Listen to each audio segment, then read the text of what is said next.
Thank you, Jim. You're supposed to remind me of that. And this fly was invented by a guy named Pete Hidy, Hidy, and Flymphs in general in the early 50s, probably 1950, 1951. And the word Flymph comes from like an adult fly and a nymph. So before we called them emergers, this was basically an emerger. It was that stage between a nymph and an adult fly.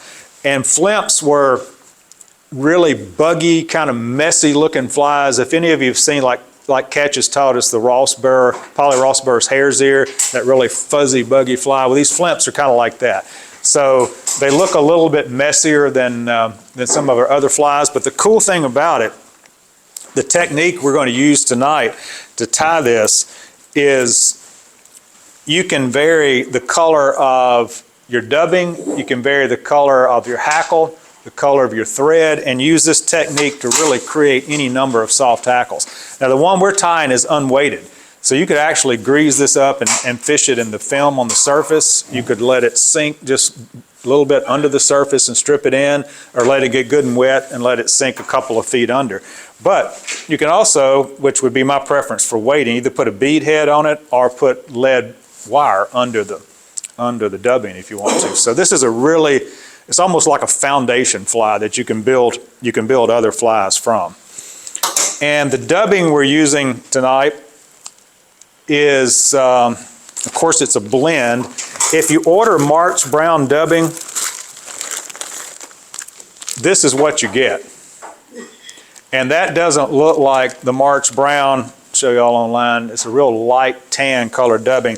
That doesn't look like the March Brown that we use like on the Little Missouri or the browns that we use in our water around here.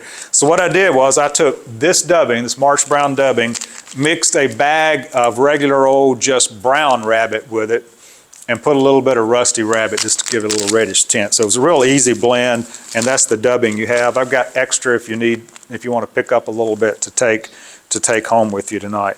So that's that 1 part March Brown, 1 part brown, and a half part rusty brown. How do you mix those? I took my wife's coffee grinder, and that she didn't use anymore. So, and but if I were going to just do this and hadn't done it before, I'd just get a little ball and mix it by hand. That's good. Well, there's some, and there are a few knots in this, and depends on if you don't break up that dubbing a little bit, it'll wind up on kind of got little pieces of rope dubbing in there. It just messes up. But yeah, you can just mix. I mean, this is enough to tie 500 of these flies. So if you're just mixing enough to use, just mix it by hand, and yeah, this is all rabbit. Now you could use hare's ear plus for this. The original pattern that Pete Hidy did used natural hare's ear for this. And this is from the book, Morgan Lyle's book, where my bag is. Simple flies. There are 52 patterns in here that are easy to tie. Those of you that are, well, you can't see it because it's magnified, but it's Morgan Lyle's Simple Flies book. And the one we're tying tonight is like he ties it in this book. And it differs from Pete Hidy's original only in that Hidy used a rib on it. And we're not going to use a rib tonight. But if you want to put a rib on it, get some wire and put a rib on it. Hey, Bill? Yes? One thing Charlie Craven described in his book, something I've used, is if it's rabbit hair, you can put it in a Ziploc bag. Get one of the compressed air things like you use for blowing off computers. And just put it in there, make sure you got a little vent, and it'll mix that stuff up real quick. Oh, cool. That's a good idea. Yeah, Charlie Craven he also uses that compressed air over a Sharpie to paint poppers with. That ain't easy to do. No, it's not. Well, I can't paint anyway, so. All right, so let's tie it. You should have, you really only have 3 things in your bag. You only have a hook, you have dubbing, and you have a feather. So let's go ahead and get our, let me go into full screen here just a second on Zoom.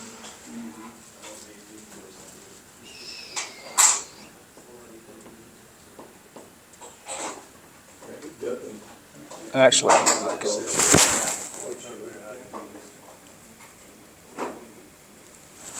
make that a little bit bigger for y'all. Okay. Again, that's what we're tying, and kind of, you have a size 14 hook. I'm going to make it easy on myself, and I'm tying a size 10. So, but that just makes it easier for you to see. I had you in mind when I made that decision. So, you're welcome. Now, I'm going to start my thread a little over an eye length back because I want to mark the front of my body. So this is a big eye on this hook. So yeah, probably about there. And that thread is as far forward as I want to go with my body. And I'm not wrapping all the way back right now. I'm just going to wrap back just a little way.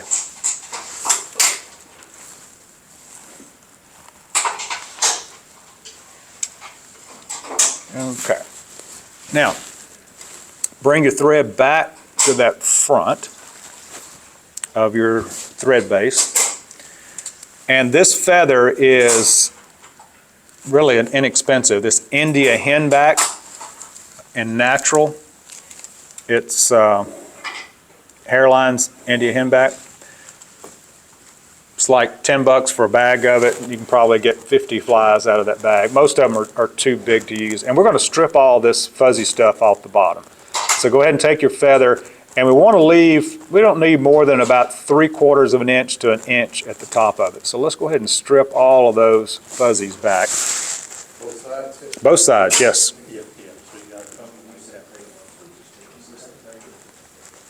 And like I say, you only need, that's way more than we'll use there.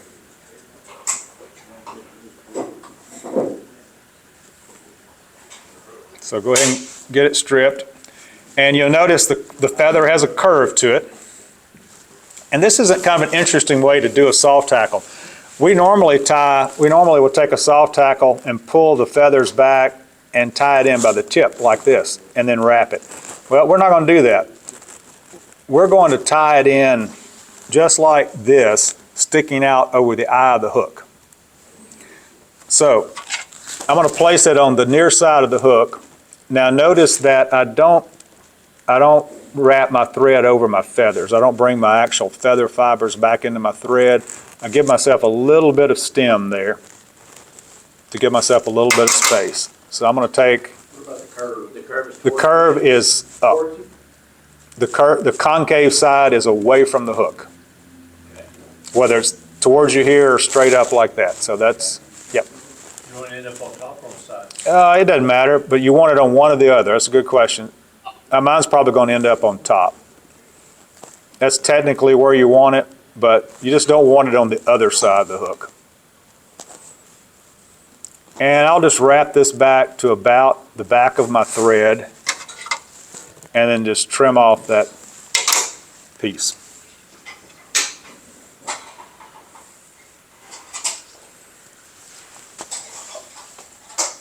So this is kind of a cool way of tying in hackle. I'd never done it before until I read this method in the book.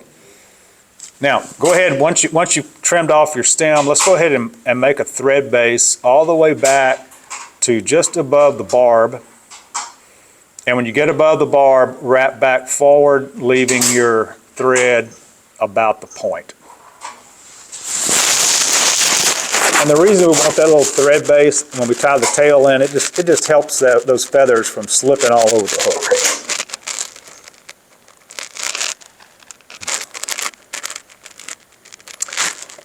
And now another cool thing about this fly, and the way that Morgan Lyle ties it, is that we don't have to reach for another hackle feather for the tail. We're just going to grab on the opposite side of the feather, we're going to pull down, probably 1/4 of an inch or so. It's not critical. Pull down some of those feathers straight out like that so the tips will line up. Reach in with your offhand and just pull those feathers off, and that's what we're going to tie the tail with. And I got probably 1/4 of an inch. And they're not very long, so they're going to be just to put the butts just about where your thread is. So I have my butts lined up just above where my thread is hanging. And I've got a good grip on that little batch of feathers there, little ball of feathers. Now, if your thread, see how mine jumps to the rear like that? If it doesn't do that, if it jumps off the front of your feathers to the right or left, depending on if you're right or left-handed tire, give it a counterclockwise twist and that thread will jump to the rear. And I like to hold those feathers a little bit towards me. I'm actually pulling them towards me because the thread is torque is going to move it on top of the hook shank. And I wrap back to the barb, just above the barb. See, I'm right at the barb right now. And then wrap back forward over all of that. And we have a nice little tail. That's a pretty short little tail. I feel like I'm a little longer than that one, but that's fine. And leave that thread hanging just about where your hook point is.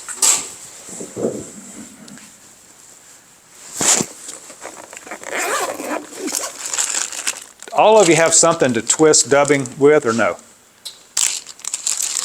Okay, if you don't, pass these around. If you don't have a dubbing twister with you, just grab one of those. I want those back, but just grab one of those because we're going to make our dubbing loop comes next. Is this a dubbing? I can't. Yeah. Yep. That'll work. One of these actually may work easier though, Cindy, than that because we're not going to twist this up very much. So while people are grabbing those little electronic testers, I'm just using one of these little electronic testers to twist the dubbing. There's two differences in making this dubbing loop than we commonly, the method by which we commonly make a dubbing loop. We normally make that loop first and then insert the material into the loop and twist it up. Well, that's not what we're going to do here. We're actually going to just put dubbing on the thread just like normal. Just make a normal dubbing noodle. Yep, just make a little thin noodle, a thin dubbing noodle about 3 inches long. And I'm going to use a little wax on mine. Zoom out a little bit so we can see further down the thread. Yeah. Yep. I just put a little wax on mine, but you don't have to use any wax. It just makes it easier up here to work with. And we want to make this pretty thin. So only put a little bit of dubbing on at a time. So what's the purpose of this? I'll show you. We'll get there in just a second. Yep, not there yet. How long a dubbing was it? About 3 inches.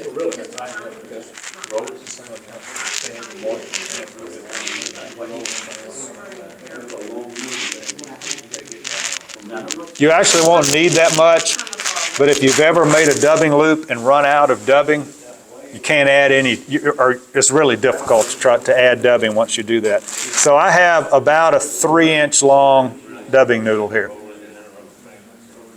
And it's pretty thin.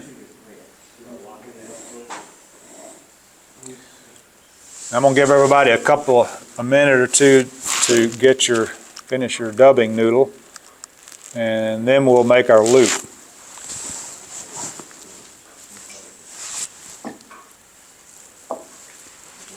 Okay, so to make the loop, just wrap the thread around your finger, go over the hook, and go around your thread a couple of times. Wait, I missed. Yeah, it is. Okay. I missed it. I was All right. Yep. dubbing. Okay. Let me zoom out a little bit more. Okay, wrap the thread around your finger, put your finger and make a loop. So your finger's holding that loop open. Go over the top of your hook with your thread. See, I've got my finger in the thread, go over the top of the hook and come under and around your thread with it.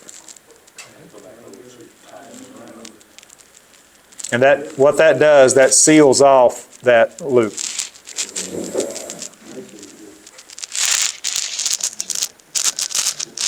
Okay, and then just take your thread forward, and you don't have to keep your finger in there because there's no, your dubbing's not going to fall out. So just wrap your thread forward to We're making a loop with our dubbing. making a loop. Now, notice the dubbing is not in the looped part of the thread. The dubbing's on one side. The dubbing's on one side of the loop, and the other side of the loop is bare thread. So after we make the loop, we go back and wrap it towards the front. Twice around it, yeah, just to close it off, yeah. Yep. So you don't want your dubbing to be in the bend of your loop here. You don't want that.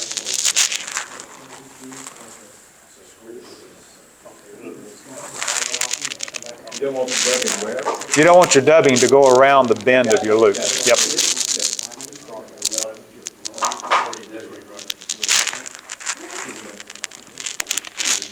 And what we're going to do with this little test clip is we're going to grab that dubbing loop and twist it. Now, this is the second difference between this and our normal dubbing loop. On a normal dubbing loop, we just spin the dog out of it. I mean, we twist it up pretty tightly.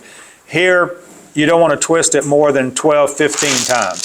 So there's 1, 2, 3, 4, 5, 6, 7, 8, 9, 10, 11, 12. That's probably good enough. And notice the red thread is showing with the dubbing. And that's a feature of this fly. Pete Hidy designed it that way so you see the thread through the dubbing. And so you spin it 12 or 15 times. And then we want to wrap it on our hook shank. So we move back to the rear so our dubbing starts right at the tail.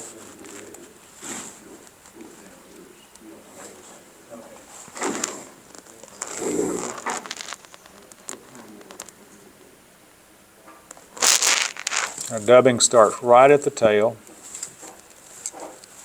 And then you just wrap that dubbing forward. And again, if you see some red thread showing through, I actually probably built this dubbing loop a little too thin, but it's going to be fine. I think about What's that? like overwrap some of your dubbing.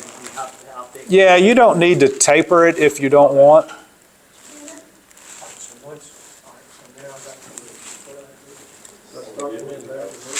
Work forward. Now, I am just now, once I get to my feather,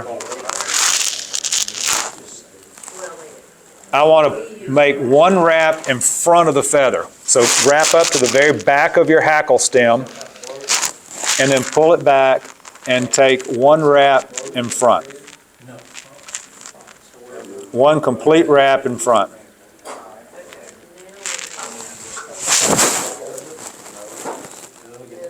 Try to get this right, stop. All in line. Okay.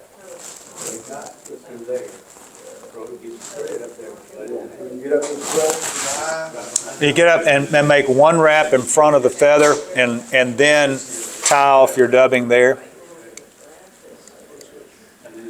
Mine's wrapped around my thread. Just a second here. Yep, so I've made my one wrap there, so go ahead and tie off that dubbing loop in front, and then you can trim it. And you can trim off the excess dubbing loop.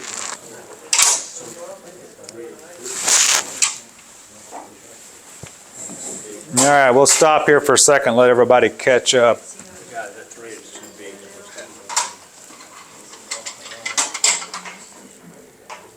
Just trim it here. Yep. Are you gonna, wait. Are you, where's your, yeah, don't bind your feather down with it. Let's I see. shouldn't wrap in front of there? Yeah, not with your thread, no. Okay, Well, your thread should be in front, it is. but where is, it's still attached to your dubbing loop here. Let's see. There. Okay. Yeah, it's that's too close to the eye of your hook. Go ahead and trim it off. Is it tied off yet or no? How do you mean tie it on? Have you put thread over the top of this yet? I did. I just unlooped it though, I think didn't you I? unlooped it. Yeah. Go ahead and tie it. So you're so close to the eye here, you're not going to have room to tie in the front, so tie it behind the feather there. In a couple of weeks.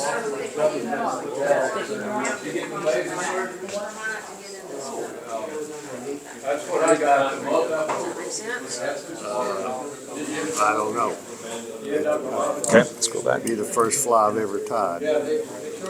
Whoops.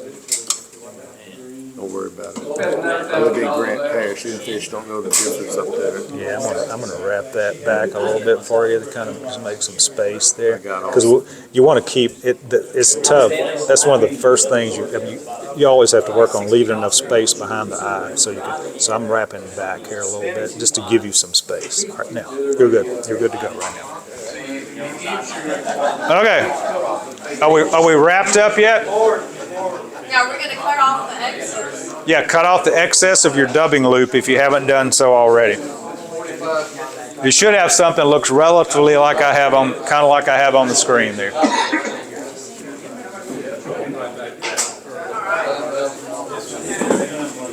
The inexperienced is trying to help the inexperienced. They won't cover that extra. I'm just kind of cleaning it up in front of that. Okay, now, Basic cataract. our thread should be hanging just behind the eye. Sir. Yes.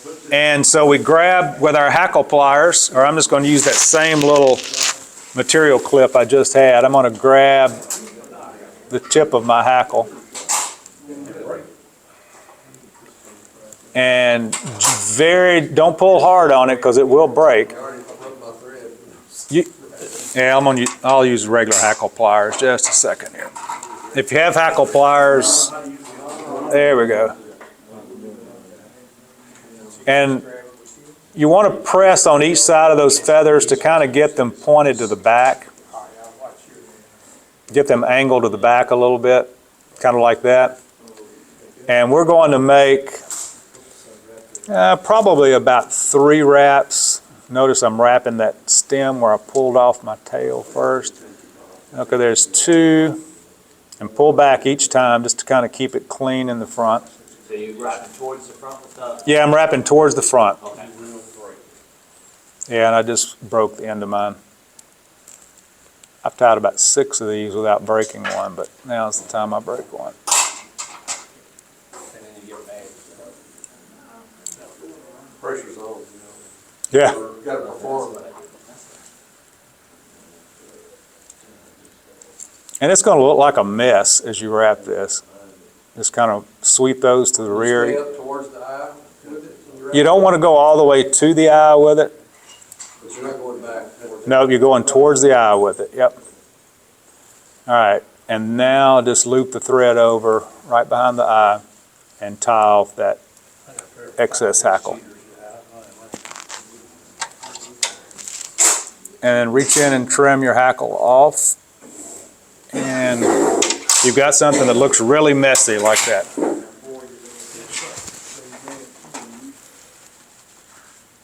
If you look at some of Pete Hidy's flies that he actually tied, some of those look really messy. Now we're going to clean this up a little bit here in a second, but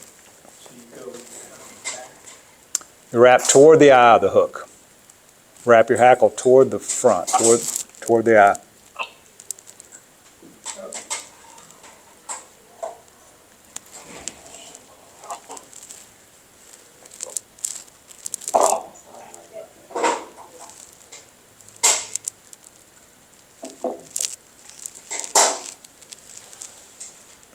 And we're going to tie a second copy of this, so you'll get another opportunity to practice. Now, so to clean this up, just take your fingers and sweep all that hackle back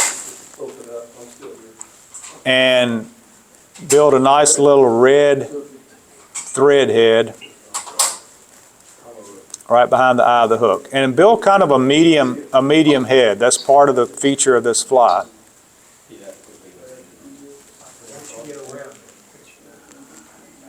Yeah, that's. And see, it looks quite a bit cleaner now. And then go in, take your whip finish tool and give it a nice whip finish.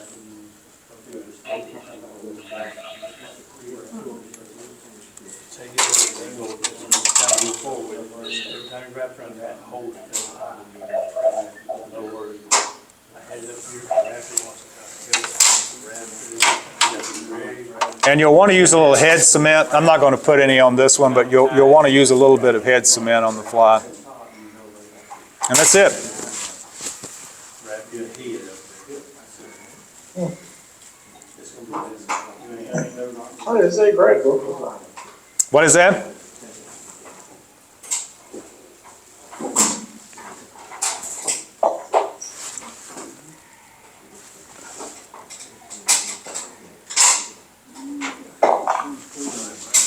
And when you get rolling on these, you can tie them in about 5 minutes. It's a pretty straightforward fly. Yep. 5 an hour, maybe.